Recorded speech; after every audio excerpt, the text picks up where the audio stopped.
bonjour. Bonjour tout le monde. Je m'appelle Lise Quirion, je suis animatrice au Salon du Livre de Trois-Rivières et membre de son conseil d'administration. Notre rencontre ce soir, d'abord, je souhaite la bienvenue aux gens qui se joignent à nous par la magie d'Internet. Alors, notre rencontre réunit les finalistes du prix BD du Salon du Livre, okay? Finalistes que je vais vous présenter dans quelques instants, mais je vais d'abord vous expliquer ce que c'est ce prix BD du Salon du Livre de Trois-Rivières. C'est un prix qui récompense la première édition d'une BD québécoise parue au Québec en langue française au cours de la dernière année, la fameuse année 2020. C'est la troisième année que le Salon du Livre remet ce prix, et ce prix est assorti d'une bourse de 1 000 $ offerte par notre partenaire, la microbrasserie Le Temps d'une Pinte. Alors, je suis donc en compagnie des finalistes et des gagnants du prix BD 2021. Il s'agit donc de Louis Rémillard pour Traces de mocassin chez Moël Graphique. Bonsoir, Louis. Bonjour. Bonjour. De Mireille Saint-Pierre pour La Brume chez Nouvelle Adresse. Bonsoir, Mireille. Bonjour. Et de la famille Fan Morissette, c'est-à-dire Yasmine et Djibril pour Kiem, publié chez Glénat. Et ce sont tous les deux les récipiendaires du prix BD et de la bourse offerte par Le Temps d'une Pinte. Et puisqu'on parle du Temps d'une Pinte, yes, vous avez reçu chacun chez vous un petit cadeau de notre partenaire Le Temps d'une Pinte. Alors, c'est l'heure de l'apéro. Je vous invite. Oh, il y a du placement de produits. Je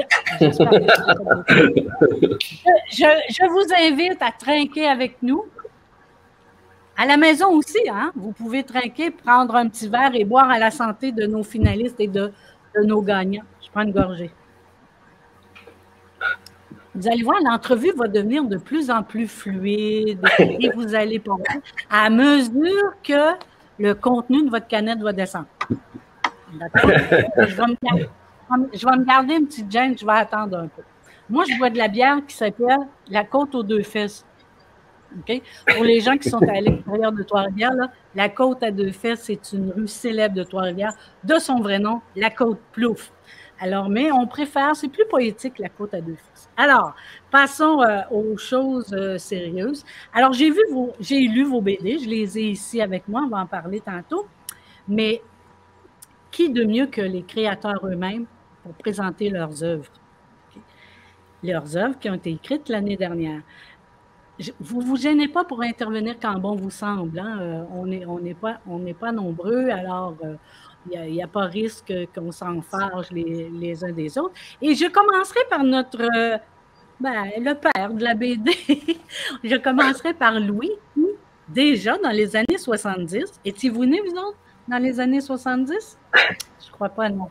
Okay. Louis Rémillard faisait déjà de la BD dans les années 70. Vous avez participé au printemps de la BD québécoise, hein, si je me rappelle bien avoir lu. Là. Alors, Louis, qu'est-ce que ça raconte? Je vais le montrer à l'écran. Traces de mocassin. Qu'est-ce que ça raconte, ce livre-là? Traces de mocassin, c'est 6 récits qui racontent l'histoire d'acteurs des Premières Nations qui sont complètement inconnus, pour la plupart. Alors, c'est des tranches de vie de ces personnages-là ou leur vie au complet, mais c'est plus des tranches de vie. Là. Donc, ça nous fait connaître ces personnages-là qui ont vécu pour de vrai dans notre cours. Il y a combien de récits? J'ai vu qu'il y a plusieurs récits. Oui, il y a 6 récits, oui. Okay. Qui mettent en vedette dont un qui est le texte de Champlain. J'aurais pu écrire Samuel de Champlain, scénariste, parce que j'ai pris son texte intégral que j'ai adapté en bande dessinée. Alors, pour cette histoire-là, Champlain est mon scénariste. Puis, il y a une autre histoire qui est mon scénariste en partie. Donc, je suis pas tout seul au complet, là. Est-ce qu'il va toucher des droits d'auteur? Non, je suis correct pour les droits d'auteur. Les droits d'auteur, c'est 50 ans. Lui, c'est 400 ans, alors je suis OK, là. Je suis correct. Alors, passons à Mireille. Oui, c'est à vous, Mireille. Pour La Brume, publiée Oui, chez Nouvelle Adresse. Qu'est-ce que oui, c'est, Mireille? ben, c'est ma première bande dessinée. Moi, c'est une autofiction. Bravo. Moi, à la base, je suis illustratrice. Ça fait une dizaine d'années que je suis illustratrice, puis ça faisait longtemps que je voulais faire de la bande dessinée. Puis La Brume, dans le fond, c'est une réinterprétation de ce qui m'est arrivé à l'automne 2017. C'est-à-dire, c'est une fausse couche. J'ai perdu mon enfant, j'étais enceinte de 6 mois. Et ça s'est passé à New York. C'était vraiment particulier comme moment. Disons que l'histoire était assez incroyable et particulière pour me donner envie de faire une bande dessinée. Voilà. C'est dur de résumer comme ça, vite, comme ça, mais bon, Non, on va se déjeuner, on va se ben boire de la bière, puis ça va bien se passer. oui, mais c'est tout à fait ça. C'est l'histoire de Myriam, Jules et Romane, qui Oui, est un personnage assez important, cette petite Romane-là. Vous aurez compris que oui. Romane, c'est l'enfant à naître qui prend une place assez importante dans la bande dessinée. Et enchaînons avec nos gagnants. Avec Kim, on aborde la question identitaire. Qu'est-ce que vous pouvez nous en dire, Yasmine et Djibril? Tiens, commençons par Yasmine, puisque c'est elle qui a tenu le crayon du scénario. Kim, c'est une BD qui parle de transmission culturelle. Donc, c'est 3 chapitres qui touchent à 3 générations. Donc, c'est autobiographique en partie pour le 3e chapitre. Le 2e chapitre parle de ma mère, puis le 1er chapitre de ma grand-mère. Donc, c'est vraiment la chronologie de notre famille. Puis, notre grand-mère qui est d'ailleurs, notre grand-mère et notre mère sont nées au Vietnam, puis nous, on est nés au Québec. Donc, c'était une manière aussi de parler de l'intégration, puis de la réalité des réfugiés. D'accord. Merci. Djibril, est-ce que vous voulez rajouter quelque chose? Oui, en fait, le projet est né des écrits que notre grand-mère avait laissés. C'était des lettres qu'elle avait écrites à la main sur des feuilles en vietnamien. Puis notre mère, il y a quelques années, elle a décidé de prendre ces lettres-là et de les traduire pour qu'on y ait accès. Puis éventuellement, en ayant accès à ces écrits-là, on a décidé d'en faire un projet de bande dessinée pour pouvoir partager un peu l'histoire de notre famille avec tout le monde. En tout cas, c'est un très beau projet que vous avez mené à terme. Avec La Brume et Kim, on est plus dans le domaine de l'introspection. Il y aura eu, en tout cas encore plus avec La Brume, il y a un travail d'introspection à faire, puisqu'il y a même des chapitres qui parlent carrément de vous, Yasmine et Djibril. Vous êtes en scène dans la BD. Est-ce que ça demande beaucoup de travail sur soi, faire ce genre de livre-là, d'écrire ce genre de scénario-là? Est-ce que c'est difficile d'écrire sur ses affects, sur ce qu'on vit vraiment? Mireille? Est-ce que la démarche a été laborieuse? Ben oui, parce que dans le fond, l'écriture du scénario, j'ai vu ça un petit peu comme une forme d'exorcisme. C'est, comment dire, le chapitre final d'un long cheminement, genre de thérapie, tout ça, parce qu'il faut dire que quand tout ça s'est arrivé, là, je suis tombée vraiment très, très bas. Fait que c'était une manière, après avoir traversé la brume, de voir comment je chemine dans tout ça, comment est-ce que je trouve une lumière à travers ça. Puis je pense aussi que l'histoire, la bande dessinée, là, a traduit bien ça d'une certaine manière, là, parce que ça, malgré le sujet qui est comme très, très sombre puis très difficile, en bout de ligne, ça finit d'une manière super lumineuse. Puis moi, ça m'a fait du bien. C'est comme si, genre, je décidais de montrer ce chapitre-là à tout le monde, de m'ouvrir, puis de dire, regardez, genre, j'ai vécu ça, puis je pense que je réussis à m'en sortir, puis j'ai grandi comme personne. Puis c'était intéressant parce que je parlais, oui, OK, on parle du deuil ici, on parle de la mort, mais je parle aussi beaucoup de mon anxiété puis de mes inquiétudes en tant que personne. Je suis une personne très anxieuse, très peureuse, pas très sociable. Fait que j'en parle beaucoup dans la bande dessinée. Donc, oui, c'est une belle introspection. C'est une introspection de faire cette bande dessinée-là. Ouais. une espèce de catharsis pour vous aider Oui. à sortir de ce deuil périnatal-là, dans le fond? C'est ça. Ça vous Parce que dans le fond, a- ça va toujours, c'est ce genre de deuil qui nous habite toujours. Parce que l'une des raisons, dans le fond, pourquoi j'ai fait cette bande dessinée-là, c'est justement pour que cet enfant-là, Roman, ne soit jamais oublié. Parce que qu'est-ce qui arrive quand on vit des moments comme ça? La plus grande peur des parents, c'est de se dire, est-ce qu'on va oublier cet enfant-là? Puis souvent, les gens ont de la misère à cheminer parce qu'ils ne veulent pas l'oublier. Donc, moi, en faisant cette bande dessinée-là, c'est un peu comme dire, regarde, je laisse une trace de toi, tu as existé, j'en ai fait un livre. Maintenant, ma vie passe à un autre chapitre.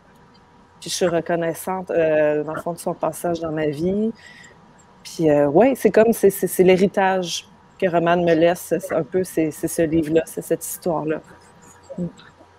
Mais vers la fin du livre, vous parlez un petit peu du regard des autres.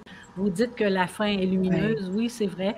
À la fin, on sort, on va voir le spectacle de Sam. Alors, vous lirez le livre.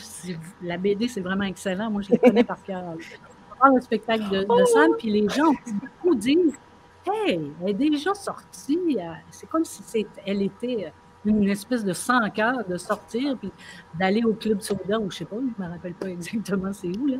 Mais vous avez craint quand même le regard.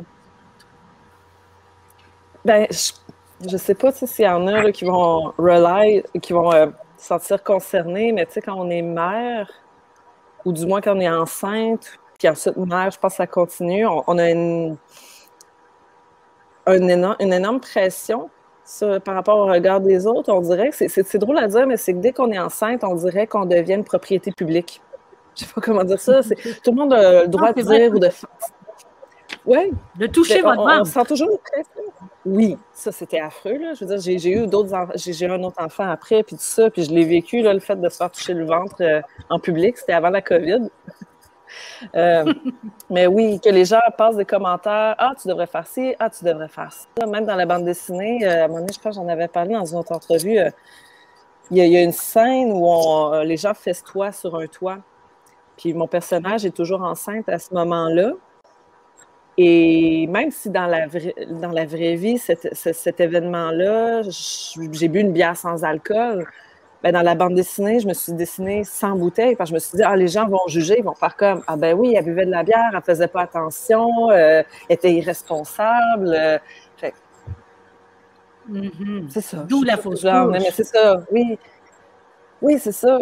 C'est ça. Fait que dans le fond, c'est cette inquiétude-là, cette peur-là de toujours se faire juger qui est vraiment difficile. Puis je pense aussi que c'est pour ça que je vais en parler dans la bande dessinée, parce que c'était quelque chose de très dur à vivre, autant pendant qu'après le départ de Roman. Ouais. Mais dites-vous qu'il y a peut-être des gens qui se sont reconnus dans la bande dessinée. Ah, je pense que oui. Je pense que oui. Parce que ça aussi, avec le deuil périnatal. Oui, puis il y a ça aussi avec le deuil périnatal, c'est qu'on se rend compte, c'est une des raisons aussi pourquoi j'ai tant voulu faire cette bande dessinée-là, c'est que c'est quelque chose qui nous touche plus qu'on pense. Tu sais, c'est un peu un tabou. Je pense que c'est quelque chose que beaucoup de personnes autour de nous ont vécu, puis on n'en parle pas parce que personne n'a envie de parler d'enfants qui meurent. Tu sais, tout le monde est mal à l'aise de parler de ça. Puis pourtant, moi, quand ça m'est arrivé, je me souviens qu'il y a énormément de gens qui m'ont confié avoir des histoires. Ah, moi, c'est déjà arrivé à ma cousine. Ah, c'est déjà arrivé à mon ami. Ou à moi-même, ça m'est déjà arrivé. J'ai déjà eu 2 fausses couches.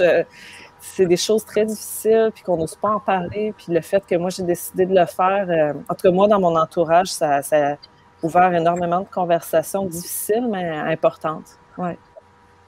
Nécessaires.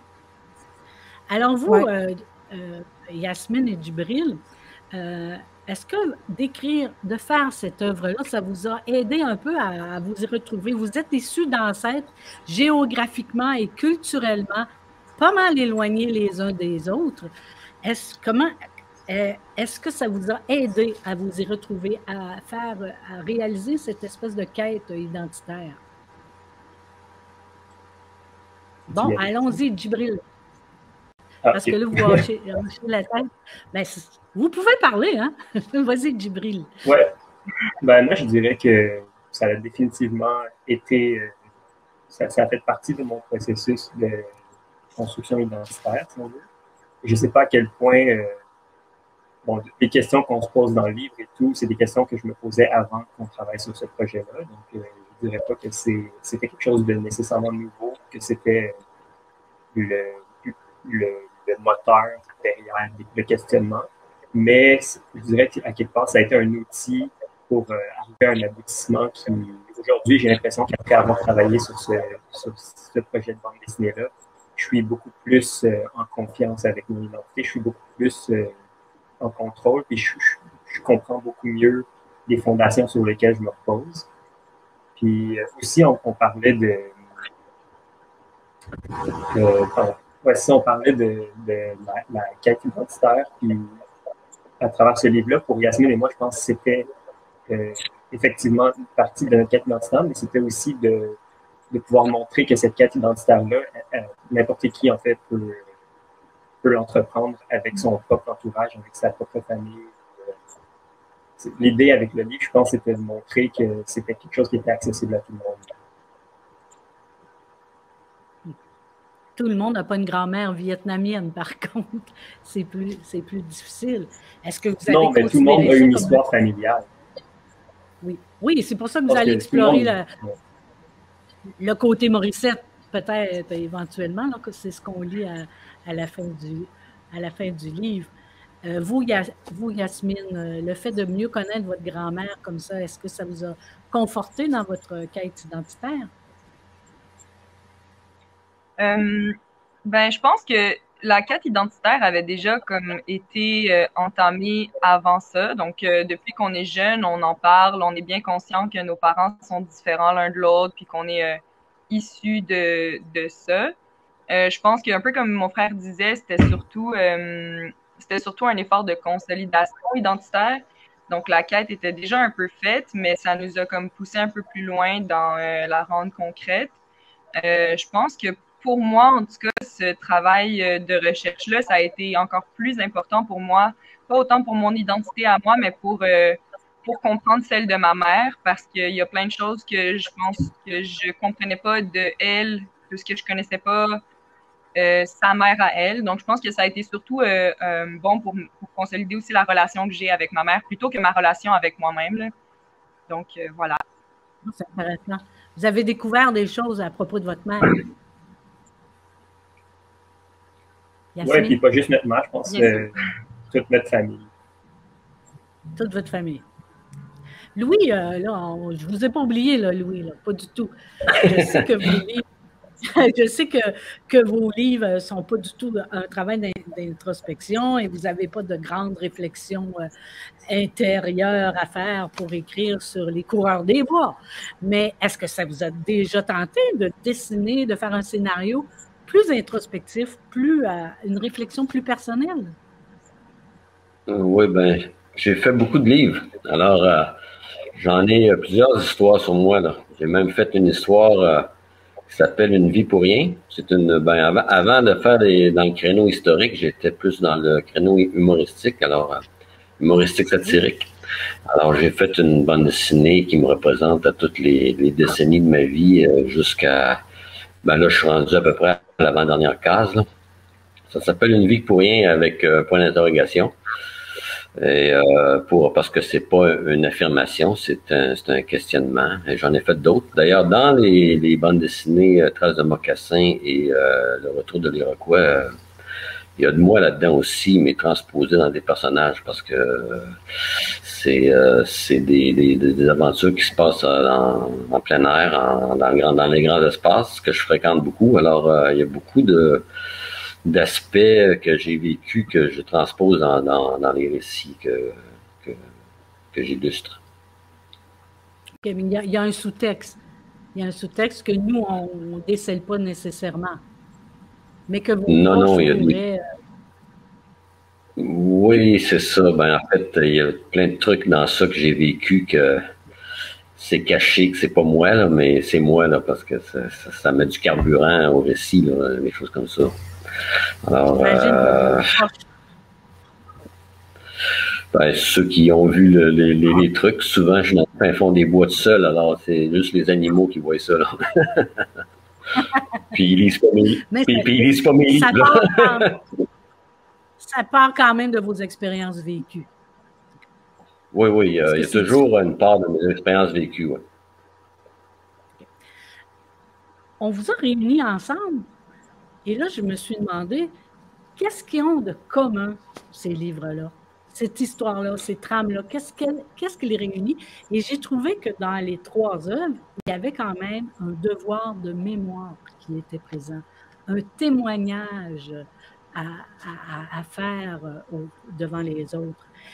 Jusqu'à quel point ce devoir de mémoire-là est important? Oui, si on parle des premiers colons, des personnages qui existent dans votre bande dessinée, certains ont déjà existé, il y a un devoir de mémoire du mode de vie, des faits. Est-ce que c'est important pour vous? Parce qu'après tout, les écoles existent pour nous transmettre ces notions-là de la vie des premiers colons et des Autochtones en Nouvelle-France. Ce devoir de mémoire-là, les écoles existent, mais j'ai pas l'impression qu'ils apprennent grand-chose dedans parce que toutes mes histoires, il n'y a personne qui connaît personne là-dedans. Là.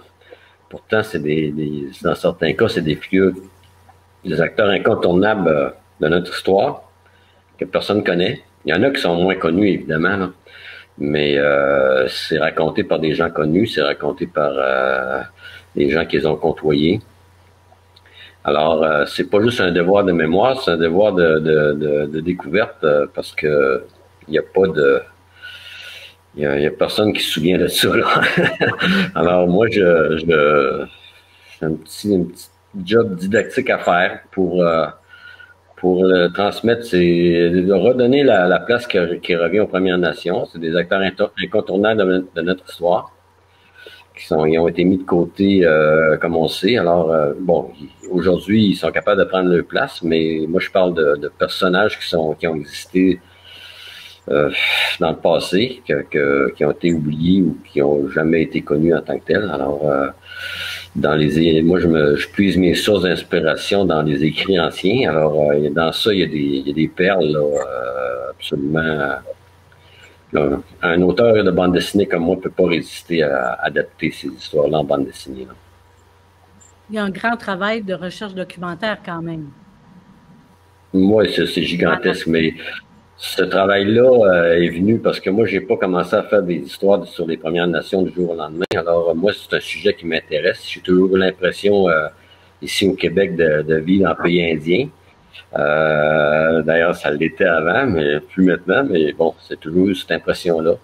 Et j'ai lu beaucoup sur le sujet, par plaisir, par intérêt. Puis tout ce que j'ai lu bouillonnait dans ma tête. Puis à un moment donné, ben là, ça a éclaté. J'ai décidé de faire des récits sur tous ces personnages-là. Mais si on se fie à certains traités, on est encore un pays indien dans beaucoup d'endroits du Québec. Quand on parle des Indiens, c'est un sujet excessivement politique. Bien sûr. Okay. Est-ce qu'on vous a déjà parlé d'appropriation culturelle? Est-ce que vous parlez un peu au nom des Autochtones? Est-ce que je suis la première à vous en parler? Non, pas du tout. Pas du tout, d'ailleurs. Ça m'a bloqué un peu tout ça. Mais il y a appropriation culturelle, mais il y a aussi promotion culturelle. Moi, je me place plutôt du côté promotion culturelle. Dans le sens que tous ces personnages-là, là, il n'y a personne ici qui les connaît. Là. Puis tous les gens qui ont lu le livre, il n'y a personne qui les connaît. Là. Puis même parmi les Amérindiens, je ne suis pas sûr s'il y en a qui les connaissent. Là. Alors, finalement, c'est promotionnel parce que ça fait connaître des gens que personne ne connaît. Comme on dirait au Salon du livre de Trois-Rivières, vous les avez apportés. J'aimerais ça faire une petite parenthèse. Oui, vas-y Mireille. Ouais, allez-y, Mireille. Ça me fait penser à quelque chose. Il y a vraiment pas longtemps, j'ai vu ça passer au sujet de l'appropriation culturelle, puis la culpabilité qu'on a des fois de se sentir jugé par rapport à ça. Puis quelqu'un parlait à un moment donné d'appréciation culturelle. Puis je sais pas, je trouvais ça intéressant parce que ça veut dire, OK, on reconnaît une culture, on reconnaît son vécu, son histoire, et on souhaite l'apprécier en la respectant le plus possible. Contrairement à l'appropriation culturelle qui est juste de dire que on prend quelque chose, on trouve ça cool, puis on le met à sa sauce. Tu sais. Fait que, c'est ça, c'était ma petite parenthèse, je trouve ça intéressant. Oui, j'aime bien le mot appréciation culturelle et promotion culturelle aussi, c'est intéressant. C'est la première fois que je l'entends. Rendre accessible une culture que peu de gens connaissent, sans jugement, évidemment, là, parce qu'il n'y a aucun jugement dans votre bande dessinée. Okay. Ce devoir de mémoire-là. Pardon, il n'y a pas de particulier. J'ai juste les choses comme elles sont. C'est sûr qu'il y a une interprétation là-dedans. Là. J'étais pas là. Donc, il y a une interprétation, mais j'essaie d'être le plus fidèle possible à l'histoire, à la réalité. Que ce soit dans les personnages, dans la représentation des lieux aussi. Les lieux sont identiques. Là, d'ailleurs, pour la représentation des lieux, étant donné que c'est des trucs qui se passent il y a 400 ans, j'adore déconstruire le construit. Là. J'adore enlever un barrage puis remettre le rapide comme il était, les lieux, les bungalows, les buildings, les ponts. J'enlève ça, j'en mets tout ça au naturel. Ça, j'adore faire ça. Oui, c'est vrai qu'il y a des références au présent. Là, quand on parle de Sorel, par exemple, du boulevard, vous dites maintenant, c'est ça qu'il y a à Sorel. C'est intéressant de faire cette adéquation avec ce qui est maintenant le paysage actuel. Oui, je fais beaucoup de flash entre le passé et le présent, que des fois je mélange les deux. Ça, le truc dans Sorel où les Iroquois étaient campés, bon, j'interprète l'endroit, ils étaient campés pas loin de l'embouchure. Alors, j'ai regardé la carte, j'ai dit, il aurait pu camper là. Puis là, j'ai vu, c'était dans le coin de telle rue. Fait que c'est une blague, là. Il y a de l'humour un peu dans ça aussi. Il y a des petits clins d'œil. Il était campé à côté du Walmart, finalement. Pas loin. Yasmine et Djibril, on comprend bien que votre bande dessinée, et c'est un témoignage, c'est un devoir de mémoire. Il a été écrit, j'imagine, dans ce but-là, comme vous nous l'avez expliqué tantôt. Votre mère, comment elle a appréhendé ce projet-là? Comment elle l'a reçu? Comme un hommage? Elle était quand même, elle faisait partie du processus de création. Elle a un peu initié la chose en nous présentant les lettres traduites. Ça faisait plusieurs années qu'elle voulait faire quelque chose avec les écrits parce que notre grand-père aussi a laissé des écrits. Elle voulait les traduire les écrits de ma grand-mère. Il y a plusieurs années, elle voulait même que je fasse des entrevues avec ma grand-mère adoptive. Donc, je pense que c'est quelque chose qui, pour elle, était très important à la base. Je pense qu'elle-même a écrit un livre quand elle est arrivée ici. Puis, je pense que ça doit être bien, ça doit lui faire plaisir, j'imagine, de voir qu'on est capable de prendre parole puis de continuer comme ça. Est-ce que vous entendez bien? Non, je n'entends pas très bien. On y va, on continue. Je vais en prendre des petits bouts. Désolée, je pense que ma connexion Internet n'est pas très bonne. Je ne sais pas, Djibril, si tu veux prendre Djibril, est-ce que vous voulez prendre le relais? Oui, c'est ça. Comment elle a reçu ça? Votre mère, elle a initié le projet en traduisant les lettres, évidemment. Oui. Après, est-ce qu'elle a continué à collaborer? Oui, c'est ça. À tous les niveaux du processus de création du projet, ma mère a été... en fait, je dirais qu'on aurait dû ajouter son nom aussi sur la couverture parce qu'à toutes les étapes du projet, elle a été vraiment impliquée à fond. Donc, que ce soit autant au niveau de l'inception du projet, comme on disait, avec les lettres, mais aussi, Yasmine, elle a fait des entrevues avec ma mère et tout pour pouvoir écrire sa partie, le deuxième chapitre du livre. Puis aussi, même au niveau visuel, pour moi, j'ai travaillé étroitement avec ma mère parce que en essayant d'être le plus fidèle à la réalité possible, à une réalité à laquelle j'ai pas vraiment accès, donc la réalité du Vietnam, dans le passé et le Vietnam actuel. Ça m'a permis, en travaillant avec ma mère, ça m'a permis de pouvoir aller chercher des références, aller vraiment rendre le récit le plus fidèle à l'histoire qu'on voulait raconter. Puis aussi, au niveau de la famille, à travers la création de ce projet-là, on a été amené à rencontrer la famille au Vietnam, qu'on n'avait jamais rencontré avant, puis de la famille aussi en Californie, qui avait quitté le pays pour s'installer aux En États-Unis. Californie. Donc, c'est ça, à tous les niveaux, ma mère a vraiment été. Puis même au niveau de la promotion, je pense qu'il n'y a personne qui travaille aussi dur que ma mère pour faire rayonner le livre dans tout le Québec, là. Dans tout le Québec et particulièrement dans la communauté vietnamienne, j'imagine? Oui, en partie, mais aussi à tous les niveaux, que ce soit avec les médias et tout. Elle utilise tous ces réseaux. C'est ça. Oui. Puis comme ma soeur disait aussi, ma mère avait déjà écrit un livre sur son histoire. Donc, elle était déjà passée à travers un peu ce processus-là de sortie de livre et tout. Donc, elle avait aussi des pistes qui ont pu nous aider. Oui, parce que c'était votre première expérience, hein? À vous deux. Oui, ben en fait, moi, ça fait plusieurs années que je fais de la bande dessinée, mais pour ma soeur, je pense que c'était sa première BD. D'accord. Ouais. Mireille, on sait bien que c'est un témoignage. D'ailleurs, moi, quand j'ai vu La Brume, j'ai dit, est-ce que c'est Mireille Saint-Pierre qui est Myriam? On ne le sait pas. Ce n'est pas indiqué nulle part. Okay?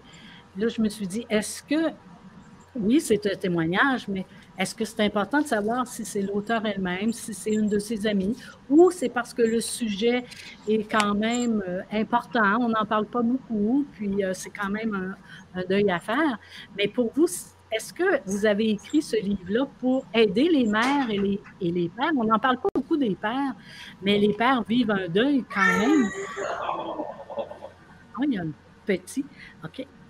Et j'ai perdu le sens. Peut aider les mères et les pères qui vivent en deuil périnatal. J'ai dit que les enfants ne me dérangeaient pas. J'ai entendu un enfant, puis j'ai perdu ma phrase. Est-ce que c'est pour ça qu'il... Est-ce qu'il était écrit et dessiné? Est-ce que c'est dans ce but-là que vous avez fait ça? Ben, dans le fond, pour moi, l'autofiction, ça a été important. Oui. Ben, c'est comme une question en plusieurs étapes. Là. Je vais essayer de synthétiser ça. C'est bon. Pendant que je vous écoutais, là, j'ai structuré ma réponse. C'est bon. Mais oui, ben moi, j'ai fait une autofiction et non pas une autobiographie. C'est ça qu'on dit, une autobiographie? Ouais. J'ai changé les noms juste pour me donner assez de liberté avec les personnes impliquées. Dans le sens que, en réalité, l'histoire, c'est à 95% qu'est-ce qui s'est passé. C'est fou comment, et c'est vraiment très, très proche.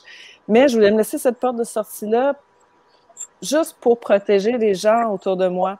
Puis c'est aussi une raison, d'ailleurs, c'est pour ça que j'étais comme, oh, attends, c'est intéressant, parce que aussi le fait que le père est peut-être moins présent que la mère, c'est aussi parce que je voulais pas prendre la parole pour mon chum. T'sais, je pense que lui, il l'a vécu d'une façon très, très différente. D'ailleurs, ça a été quelque chose qui a été très difficile dans le cheminement parce qu'on ne vivait pas notre deuil de la même manière. C'est ça, je ne voulais pas prendre sa parole à lui. Fait que ça a été vraiment mon ressenti à moi à travers le personnage de Myriam. OK. Mais est-ce qu'il y a quelque chose... Vous doutez certainement pas que ça peut aider d'autres personnes à vivre la même épreuve, de lire ce livre-là, qui, comme vous l'avez si bien dit, à la fin, est clair, c'est lumineux à la fin. On voit un peu d'espoir quand même. Moi, d'ailleurs, je l'ai proposé à quelqu'un qui a vécu la même chose. Je ne lui ai pas proposé dans la semaine après. Je lui ai proposé un peu plus tard. Parce que dans la semaine j'ai bien des amis, là, ces temps-ci, il y a un petit baby-boom là, dans mon cercle d'amis, là, puis il y a plusieurs de mes amis qui m'ont dit « C'est quoi, j'attends d'avoir mon enfant avant de lire ta bande dessinée? » Puis je peux comprendre, c'est pas une lecture qui est nécessairement facile. Là. Souvent, il y a ça aussi avec la bande dessinée, il y a souvent les espèces de clichés à croire que c'est toujours un peu rigolo, puis tout ça, c'est... Non, j'ai pleuré, moi. Exactement. Ben, je veux dire, la BD plus moderne, si on veut, contemporaine, cette espèce de notion-là de roman graphique. Moi, je trouve ça extraordinaire comme médium parce qu'on peut tellement parler de choses, puis c'est tellement un moyen d'expression merveilleux. Là. Moi, ça a été une révélation pour moi, faire de la bande dessinée. Là. Mais oui, je pense qu'on ne se rend pas compte à quel point est-ce que c'est une façon de s'exprimer qui est forte, puis qui est versatile, puis qui peut exploser dans plein de directions. D'accord. Je suis contente que vous parlez d'autofiction parce que le thème de notre table ronde, c'est entre la réalité et la fiction. Dans les trois œuvres, dans le fond, il y a quelque chose qui relève de la réalité, qui relève de la fiction. Est-ce que c'est important pour le lecteur de savoir ce qui est vrai ou ce qui n'est pas vrai? Moi, j'ai vu les extraits du journal de Champlain. Je ne suis pas allée vérifier si c'était les vrais extraits de Champlain. Pour moi, ce n'était pas du tout important pour savoir l'histoire de Sauvignon et l'histoire des autres, de savoir si c'était vrai. Est-ce que vous pensez que le lecteur veut savoir les lettres c'est la même chose pour les lettres de la grand-mère. Est-ce que c'est vrai qu'il y a des lettres de la grand-mère? On pense que oui, parce que c'est assez bien documenté. Mais pour le lecteur, là, qu'on soit dans le réel ou la fiction et qu'il sache jusqu'à quel point tout ça est vrai, est-ce que vous pensez que c'est important? Louis? Moi, je parle de faits qui sont passés pour de vrai, mais le lecteur, lui, donc moi j'ai un petit travail didactique, mais je fais pas de livre d'école. Alors le lecteur, lui, ce qu'il veut, c'est se divertir. Alors, que ce soit vrai, ce soit pas vrai, ça importe peu, mais moi j'affirme que c'est vrai. Mais j'ai passé une entrevue comme ça au sujet de Savignon, justement. Où ce qui est intéressant quand on fait plusieurs histoires, dans ce cas-là, 6 nouvelles, les gens, les lecteurs, ils disent, moi, j'ai mieux aimé celle-là, j'ai mieux aimé celle-là. Puis il y a une personne qui a dit, j'ai aimé Savignon. C'était une Française. Alors, Savignon, quand il court sur les toits du Louvre puis les toits de Paris, me demande si c'est vrai. J'ai dit, pas tout à fait. En fait, moi, mes sources, j'ai pris ça sur un type qui a écrit un livre sur Champlain, dont un passage de Savignon, où il disait que, Champlain, il capotait à cause qu'il était responsable de Savignon, puis il courait ses toits de Paris, alors il aimait pas ça.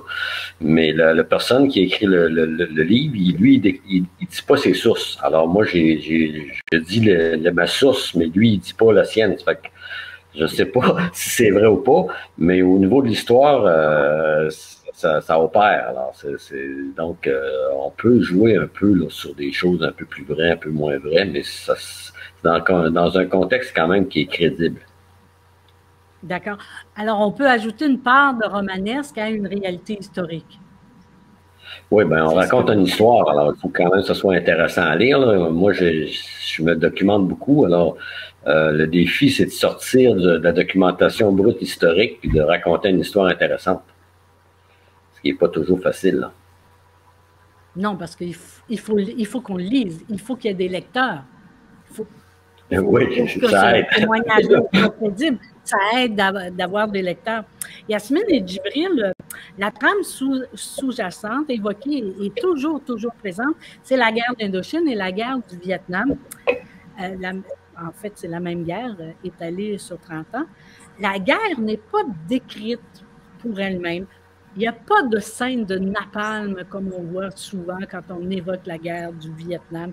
Il n'y a rien de vraiment tragique qui est illustré parce que c'est le fil conducteur qui est dessous l'histoire. On ne lit pas pour le fait historique qui est constitué par la guerre du Vietnam. Pourtant, à la fin, vous avez cru bon de mettre les propos du professeur en relations internationales, Christopher Gauchat, qui nous raconte la guerre d'Indochine et la guerre du Vietnam, le contexte international, les intérêts en jeu. Pourquoi avoir ajouté ça à la bande dessinée? Yasmine? Je vais essayer, vous m'arrêterez si ma connexion ne fonctionne pas. Je pense que c'est important pour nous de, justement, il y a très peu de fiction là, dans notre BD. Puis je pense que c'est important pour nous d'un peu raconter c'est quoi la petite histoire à l'intérieur de la grande histoire. Le concept de petite grande histoire, c'est comme de sortir un peu des livres d'histoire parce qu'on est toujours contraint à apprendre ce que les politiciens ou ce que les tensions politiques veulent que nous, ici, on sache de la guerre du Vietnam. Puis de sortir de cette grande histoire-là, puis de s'intéresser à la petite histoire de notre grand-mère, ça permet d'avoir une autre perspective. Une perspective qu'on va jamais apprendre à l'école. puis une perspective qui a beaucoup plus d'impact pour moi, par exemple, puisque ça m'aide à comprendre beaucoup mieux l'impact de cette grande histoire-là sur le quotidien des gens, là. Donc, c'est ça. Il y a très peu de fiction. C'est sûr qu'il y a quelques dialogues qui ont été inventés parce qu'il fallait bien que les gens parlent, mais que j'avais pas d'enregistrement de ce que les gens disaient. Mais ouais, je pense que pour moi, c'était vraiment un effort historique. Puis, c'est ça, de rendre ça comme une histoire intéressante. Pour moi, je trouve ça fascinant de voir que l'histoire personnelle de quelqu'un peut être fait historique et histoire intéressante à lire. Je pense que c'est quelque chose de très fun à explorer, là. Je sais pas si mon frère veut ajouter quelque chose. Djibril? Ouais, ben, je suis 100% d'accord. Puis je pense que l'idée de rajouter, puis je pense que c'était une des raisons aussi pour laquelle on a décidé de mettre le contexte historique de professeur Gauchat à la fin du livre, parce que on voulait pas que ce soit nécessairement l'introduction que les gens aient par rapport à ce qu'ils allaient lire. On voulait que ce soit juste quelque chose, comme du contexte additionnel qu'on ajouterait à la fin pour pouvoir peut-être recontextualiser certains éléments du récit que les lecteurs aimeraient de lire. Mais on voulait pas non plus que ce soit le premier élément que les gens se retrouvent à être en contact avec. Puis ouais, c'est ça. Moi, ultimement, je pense que Yasmine l'a dit, là, de pouvoir mettre en contraste, en fait, la petite histoire et la grande histoire, ça peut nous mener à des conclusions vraiment intéressantes. Par exemple, de venir peut-être miner un peu la grande histoire qu'on nous dit ici, parce que, ultimement, cette grande histoire-là, elle est instrumentalisée par les gens de pouvoir. Puis, en même temps, ça nous permet aussi de comprendre notre petite histoire en la contextualisant dans la grande histoire, puis éventuellement de comprendre un peu mieux qui on est, en comprenant mieux le monde dans lequel on vit. En fait, c'est le but de tous les historiens, hein, dans le fond, de mieux comprendre le monde dans lequel on vit à la lumière de l'histoire. Mais tout ça, je comprends pour Louis que ça a demandé un important travail de recherche, mais pour vous aussi, ça a demandé un important travail de recherche. Vous êtes allé au Vietnam, vous êtes allé en Californie. Il faut quand même dessiner ces endroits-là. Et j'aurais tellement de questions à vous poser. Il faut quand même dessiner ces endroits-là. Comme Mireille a dessiné New York. Ça aurait pu se passer n'importe où. L'important, c'est que Myriam est dans une ville étrangère, dans une langue étrangère, dans un système de santé étranger. Ça aurait pu être dans n'importe quelle ville étrangère, mais vous avez été obligé de documenter New York, évidemment. Okay? Est-ce que ça vous a demandé beaucoup de travail? Bon. On n'entend pas? Micro. Oh, micro! Mais oui, il faudrait une demi-heure de plus juste pour parler genre du système de santé aux États-Unis. J'aurais pu faire une BD documentaire juste là-dessus. C'était atroce, là. Mais encore là, je sais pas, moi, dans mon cas, j'ai essayé le plus possible de pas trop m'enfoncer là-dedans parce que je voulais pas donner des fausses informations. Fait que c'est pour ça aussi que ma BD est très floue sur tout ce qui est l'information médicale, tout ça. Voilà. On a un compteur, hein, fait que c'est difficile. Je pense que je préfère vous laisser conclure ça.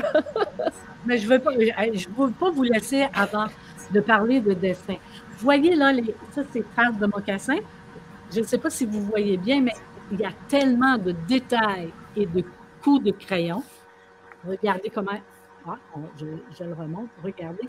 Il faut quand même dessiner les édifices, la nourriture, les habillements.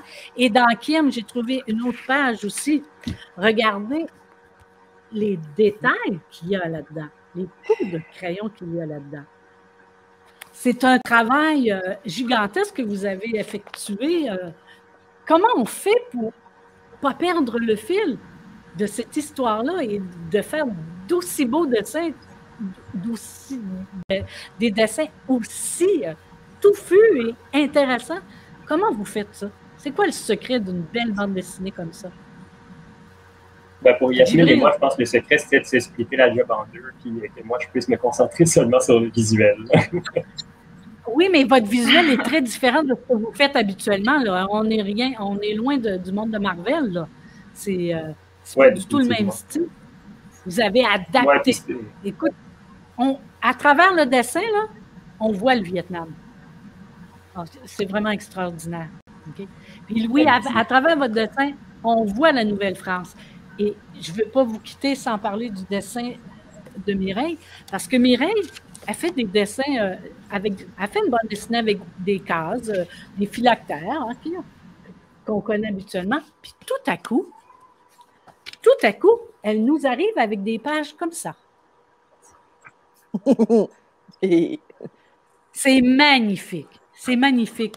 Ces insertions-là, Mireille, c'est vraiment un très, très beau travail. D'ailleurs, moi, j'avais plein de questions sur l'impression couleur. Mireille, là, c'est la seule des bandes dessinées qui a un peu de couleur, mais les couleurs sont à l'image de l'histoire qu'elle raconte. C'est dans des tons de gris, de beige, de blanc, d'écru. Alors, c'est tout en délicatesse comme l'histoire qu'elle raconte. C'est vraiment, là, vos talents de dessinateurs et dessinatrices sont absolument merveilleux. C'est pas pour rien que vous êtes les finalistes du prix BD. Et vos talents de scénariste, à l'exception de Djibril, sont vraiment aussi extraordinaires. Alors, vraiment, là, on est très flattés au Salon du Livre de Trois-Rivières d'avoir pu vous recevoir en entrevue. J'espère que vous avez apprécié. J'espère que vous avez apprécié votre bière, votre petite boisson houblonnée. Ça ne vous tente pas de travailler en marketing? Vous seriez bon en marketing. On remercie. On a déjà beaucoup d'ouvrages à vendre nos livres. Okay, ouais, c'est vrai. C'est vrai, vous êtes doué. C'est sûr que vous ne payez pas votre épicerie en vendant vos livres. Je ne pense pas que c'est ça. Non. Ça aussi, c'est un autre sujet, genre pour une autre table ronde. On pourrait faire d'autres œuvres là-dedans. J'avais tellement d'autres questions pour vous. Ça a été super intéressant. Je rappelle aux gens qui sont en ligne avec nous qu'en visitant le salon virtuel du Salon du Livre, vous pouvez aller chez les maisons d'édition. Nouvelle adresse, Glénat et Moël Graphique pour vous procurer les bandes dessinées. Et en remplissant le petit formulaire qui a dessous la fenêtre, vous pourrez aussi vous mériter ces livres-là puisqu'il s'agit d'un concours qu'on a organisé pour vous. Merci beaucoup. Moi, je peux-tu participer? Je vous souhaite bonne chance dans vos projets. Oui, j'espère que vous allez lire les livres des autres. Je vous souhaite parce que c'est vraiment des très bonnes lectures. Bonne fin de soirée. Merci beaucoup. Merci. Merci. Ça a été fort sympathique.